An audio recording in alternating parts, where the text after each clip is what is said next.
I love you, Tracy. I love you more, baby. And that's period.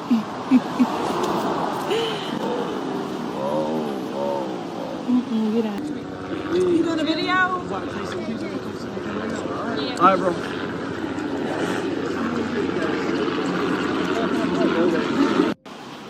An urgent 911 call, a quiet Louisiana neighborhood, and within moments, lives were changed forever. But what really happened inside that home? Minutes after that frantic 911 call, officers stepped into the home on Ron Ma Drive. The scene was chaotic. Furniture overturned, walls marked by signs of a struggle.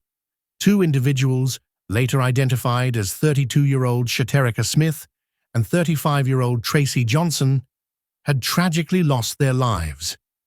At first, the police leaned toward a simple explanation, a domestic dispute that spiraled out of control.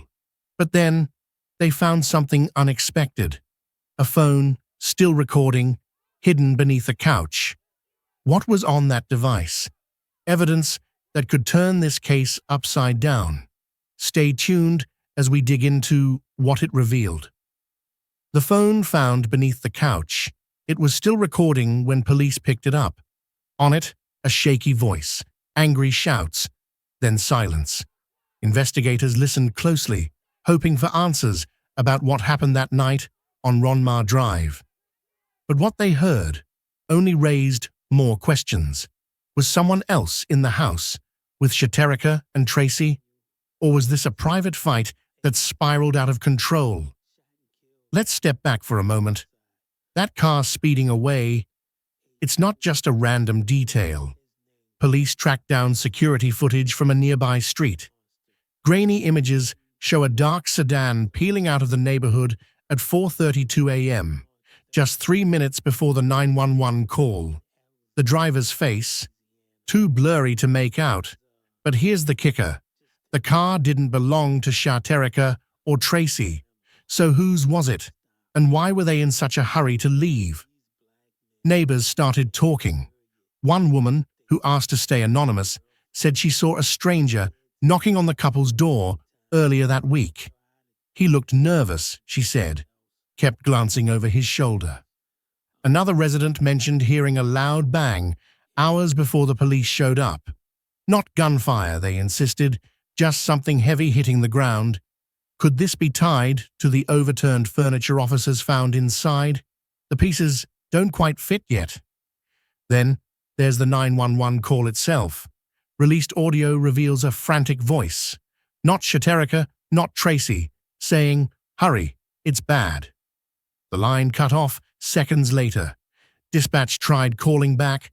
No answer. Who made that call? A friend? A passerby? Or someone who knew exactly what was about to unfold? The Alexandria Police Department hasn't said much, but they've doubled their efforts, canvassing the area, chasing every lead. And just when you think you've got a handle on this, investigators dropped a bombshell, a note, crumpled and tucked inside a drawer. The handwriting's messy, but one line stands out.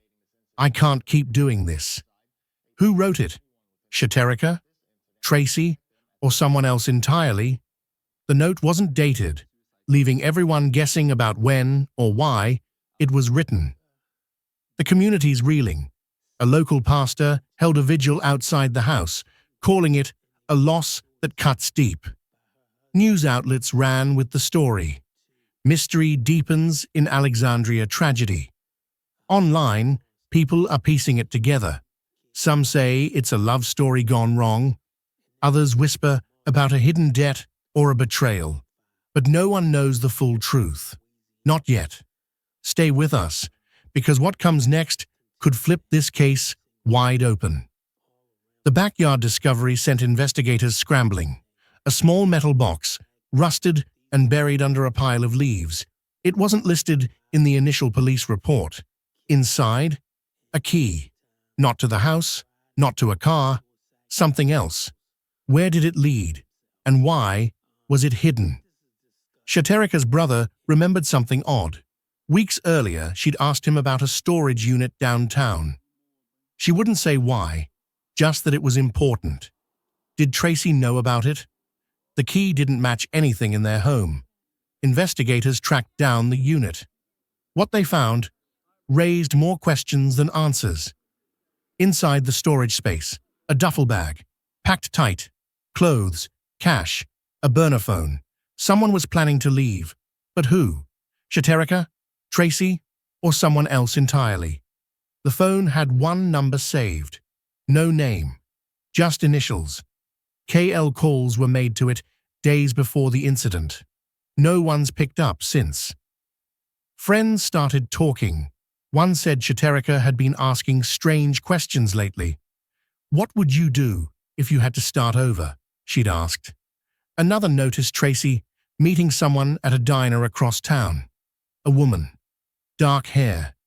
She handed him an envelope and left fast. Who was she? And what was in that envelope? Then there's the timeline. Tracy told police he was home all night, but a gas station camera says different. Grainy footage shows his car pulling in at 1:47 a.m. He's alone, nervous, checking his watch. Where was he going? And why lie about it? Here's the twist. That key from the backyard, it wasn't the only one. A second key turned up, tucked inside a book on Shaterika's nightstand. Same shape, same markings. 2 keys, 2 locks, 2 secrets. What were they hiding? The answer's coming. And it's bigger than anyone expected. The pieces were starting to fall into place, or so the Alexandria Police Department thought.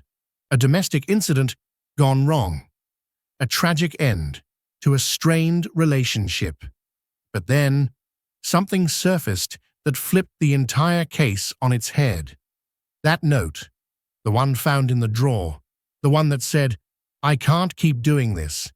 It wasn't just a clue. It was a bombshell. Handwriting experts analyzed it, compared it to Shaterika's, compared it to Tracy's, and the result? It didn't match either of them. Not even close. So whose was it? The police went back to the evidence.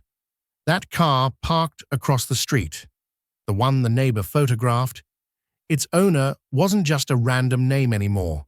His fingerprints were on file, and those prints, they matched a partial smudge on the note. A man who'd been texting Tracy for weeks, a man who'd been at the house hours before the 911 call. Suddenly, this wasn't just about Shaterika and Tracy. There was someone else in the picture. But here's where it gets messy. The official statement called it a straightforward case. 2 lives lost, one responsible for the other. Yet this new figure didn't fit that story. Why was he there? What did he know? The phone records showed a call from Tracy to this man at 2 a.m. that night, less than an hour before everything unraveled. The call lasted 47 seconds. What was said? The police won't say, but one thing's clear.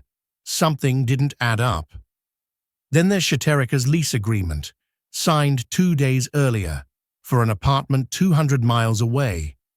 Her brother said she'd asked about a storage unit, said she needed space for a fresh start. But her friends, they had no idea she was planning to leave. Tracy didn't either, at least not that anyone knew. Was this the breaking point? Or was there more she wasn't telling? Experts are weighing in now. Dr. Lisa Carter, a psychologist who studies domestic cases, said something haunting. People don't just snap.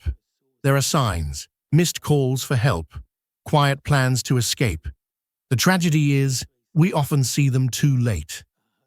Was Shaterika reaching out? Was Tracy struggling in silence? And where does this third person fit in? This wasn't just an isolated incident. It's a wake-up call, a spotlight on a bigger issue. Domestic situations can spiral, unnoticed, until they reach a point of no return. And it leaves us with one burning question. How many more cases like this could be prevented if we knew what to look for? The Alexandria Police Department is still digging. But for Shaterica and Tracy, and maybe someone else, the answers came too late. The Alexandria Police Department wrapped it up neatly. A tragic domestic incident. Case closed. But the evidence tells a different story. That cryptic note with handwriting that doesn't match anyone in the house. The third set of fingerprints on a glass. Nobody can explain. The burner phone, linked to a storage unit Shaterica never mentioned to anyone. These aren't just loose ends. They're screaming red flags. Shaterica Danielle Smith's death wasn't a one-off tragedy. It's a glaring warning sign. Domestic situations like this are escalating, quietly, dangerously, and far too often unnoticed until the damage is done. It leaves you wondering, how many more stories like hers are slipping through the cracks right now? And here's where it gets chilling. 2025 didn't just bring Shaterica's case. It brought a wave of incidents with haunting echoes, hidden messages, shadowy third parties, and lives cut short before anyone could intervene. Her story isn't an isolated dot. It's part of a dark, growing pattern.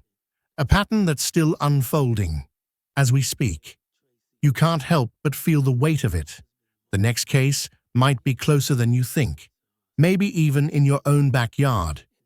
If this story hit you hard, smash that like button, share it with someone who needs to see it, and subscribe for more. We're peeling back layers the authorities won't touch. And if you're as rattled by this as we are, spread the word far and wide, because the next twist could be bigger, darker, and way too close to home.